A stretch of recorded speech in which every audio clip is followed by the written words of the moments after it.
উপরে রাখো, তো গেল না।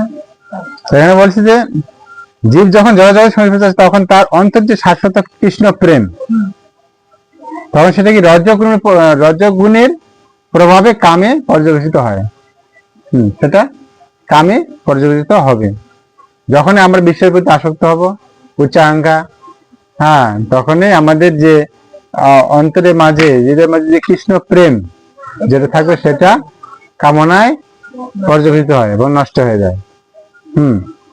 যেমন একটা উদাহরণ বলে যে টক তেঁতুলের সমস্যা দূর হয়ে যায়। যেমন কোনো টক যদি দুধের মধ্যে যদি টক দেওয়া যায় তাহলে সেই দুধটা কি দুধে দইয়ে পরিণত হবে। তেমনি ভগবানের প্রতি আমাদের যে অপ্রাকৃত প্রেম কামে রূপান্তরিত, তেমনি এই যে আমাদের যে শুদ্ধ প্রেম ভগবানের প্রতি যে ভালোবাসা, সেটা যদি আমরা আমাদের মাঝে যদি কামনার উদয় হয় বা কামনার প্রতি আমরা যে বিশ্বের প্রতি বা কামনা যে আসক্ত হয়ে থাকি, তাহলে সেটা কি সে প্রেমটা হবে কামে অপ্রাকৃত প্রেমটা কামনায় পরিণত হয়ে যাবে, হ্যাঁ, রূপান্তরিত হয়ে যাবে। তো তারপর কামের অতৃপ্তির ফলে হৃদয়ে ক্রোধ উৎপন্ন হয়। আর যে কোনো আমরা যে কামনা উচ্চারণ করি যখন সেটা অতৃপ্তির জন্য সেটা কি হবে, সেটা ক্রোধে উৎপন্ন হবে, আমাদের ক্রোধ চলে আসবে। তখন আমরা যে কোনো আমরা যদি কামনা করি বা বিষয়ের প্রতি যে কামনা করি, যখন যেটা আমরা অতৃপ্ত থাকে যাবে, সেটা কি অতৃপ্তির জন্য যা পূরণ হবে না, পূরণ না হওয়ার দরুন সেটা আমাদের রাগ হয়ে যায়, রাগ মনে অন্তরের মধ্যে রাগ উদয় হয়ে যায়, ক্রোধ হয়।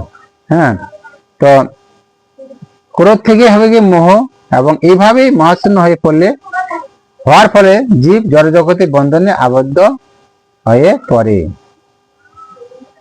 ক্রোধ থেকে মোহ উৎপন্ন হবে। মোহটা হচ্ছে যে আমি আমার বোধে মন, এটা আমার, ওটা আমার, বাড়ি আমার, টাকা আমার, পয়সা আমার, দালান আমার, এই যে আমারটা হচ্ছে মোহ। হ্যাঁ, এই যে আমার আমার আমার আমার আমার, তাই তো সনাতন গোস্বামী মহাপ্রভু বলছি যে এই জগতে সবকিছু আমার, কিন্তু আমি কার? আমি কি আমার? যে কোনো সময় আমাদের মৃত্যু অবধারিত। তা আমি যদি আমার না হয়, তাহলে এই ধন সম্পত্তি, টাকা পয়সা, বাড়ি ঘর, দালান করে এলাকা সে দূরের কথা। হ্যাঁ, তাই তো এখানে জড়জগতের বন্ধনে স্থাপিত হয়ে পড়ে। তাই কাম হচ্ছে জীবের সবচাইতে বড় শত্রু। তাই আমাদের কামনাটাকে আগে কি দমন করতে হবে, কামনাটাকে আমাকে দমন করতে হবে। আমার অন্তরে যেন, আমার হৃদয়ের মধ্যে যেন উচ্চাকাঙ্ক্ষা, উচ্চ বিলাস যেন না আসে। হ্যাঁ, তো তাই কাম হচ্ছে জীবের প্রধান শত্রু। এই কামই শুদ্ধ জীবাত্মাকে জড়জগতে আবদ্ধ হয়ে থাকতে অনুপ্রাণিত করে যাচ্ছে তমগুণের প্রকাশ। এভাবে প্রকৃতি বিভিন্ন গুণের প্রভাবে কাম, ক্রোধ আদি চারিত্রিক বৈশিষ্ট্য প্রকাশ পায়। তাই জড়জগণের প্রভাবকে তমগুণের অধপতিত না হতে দিয়ে যদি ধর্ম আচরণ করার মাধ্যমে তাকে সত্যগুণে উন্নীত করা যায়, তাহলে আমরা পারমার্থিক অনুষ্ঠানের মাধ্যমে ক্রোধের আদি বড় রিপুর হাত থেকে রক্ষা করতে পারবো।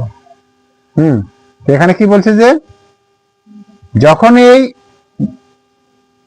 দেহের মধ্যে রজগুণ ও তমগুণ